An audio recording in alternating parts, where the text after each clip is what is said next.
Hey everyone, I recently looked at the Playmates Ninja Turtles that released for the new movie earlier in the month, but I also really wanted to highlight my favorite Ninja Turtle figures, these NECA ones that I bought some years ago. These were purchased during the COVID lockdowns. It was the first time in years that I had paid a lot of money for premium type action figures. It's the Raphael and Michelangelo 2-pack and the Leonardo and Donatello 2-pack. I did a little bit of research. I think these released in 2019, and apparently they are very expensive today. I paid, I think, full price of 200 NZ dollars for Raphael and Michelangelo from the one and only in-store retailer in my country that sold them. And the Leonardo and Donatello pack I actually found online for 100 NZ.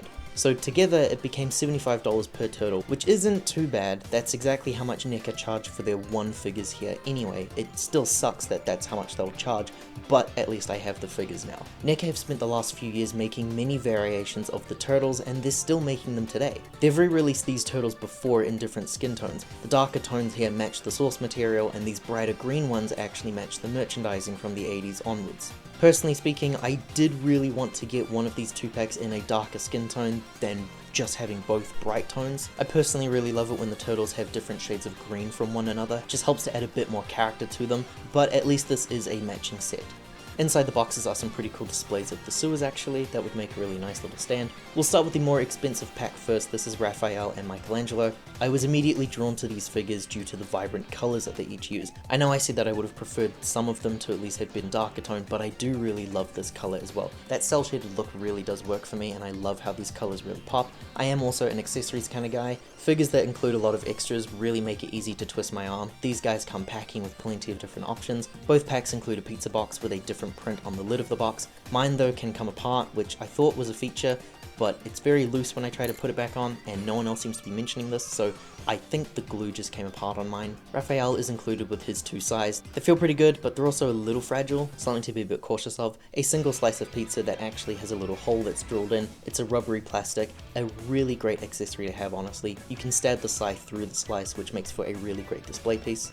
There's some gripping hands here that are included with some split fingers. That's supposed to be a nice dynamic pose for Raphael using his size. There's this grapple point here with a rope. These prongs can kind of come out, but I'll be honest, I don't really know how this accessory works. An open and closed communicator, which is a bit of a struggle to get them to hold on to personally. There's also these pretty fun thumbs up hands that can be used for either of the turtles. Michelangelo has his 2 nunchucks and a spinning nunchuck accessory as well. You just remove that top section and you can attach it on like so. This is a great dynamic inclusion. Dynamic accessories like this are always great. These figures also included these carded accessories of things like comics and a test dummy stand.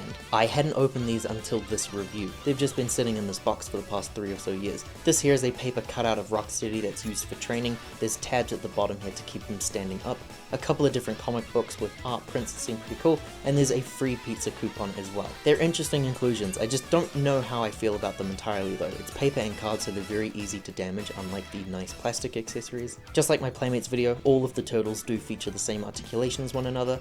NECA toys can be a little tough though, so they do require some work, and some of them can be a little funky sometimes. That's good that they all move the same, but it does make for a boring video going over each figure individually, so just using Michelangelo and Raph here, we can show everything off. They can rotate at the head nice and easy. The turtle's arms can move up and down nicely, and there are some rotates in the upper arm here as well, which is cool to see. Some bends and rotates in the elbow, and only rotates in the hands here.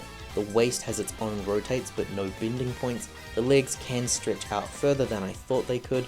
Pretty nice bends and rotates used here. There is knee articulation and some rotates as well, and the feet actually have both bends and rotates available. I think Leo and Raph gave me the most issue. Their waist feels like it goes lower than the others. Raphael and Michelangelo don't seem to have too many differences between the two. Again, like I said, I love the colors for the figures so much. I love how they feel to play around with and display. Really love the poses that you can get that really sells those designs. Onto the Leonardo and Donatello here. They feature their own unique accessories and a couple of similar items as well, but they do both feature a big key difference from the other 2 turtles. We have some extra hands here with pointing fingers, used for holding onto accessories, I think, maybe some extra posing options. Donatello has a bow staff that can separate to make displaying a lot easier. A pizza box with a different design on the box now. An ooze canister, something that was regularly available with the figures that I collected as a kid. These open palmed slapping like hands, Leonardo's 2 swords, and some carded cutouts. This pack gave us the Bebop training cutout, a ransom note, probably my favorite accessory of the ones included here,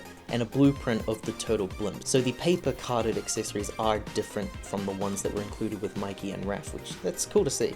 Feels really good to have all of these figures together. Love these ones just as much as the others. The complete set feels really nice to have. What makes these two unique from the other brothers though is that they can actually be displayed with their weapons away. Mikey and Raph have nowhere to put their weapons, which is a real bummer for me honestly. These guys do, but one of them is a pretty bad translation of that though. Donatello is really easy. Like I said, that staff can be split into two different parts and easily stored. It's very secured on his back as well.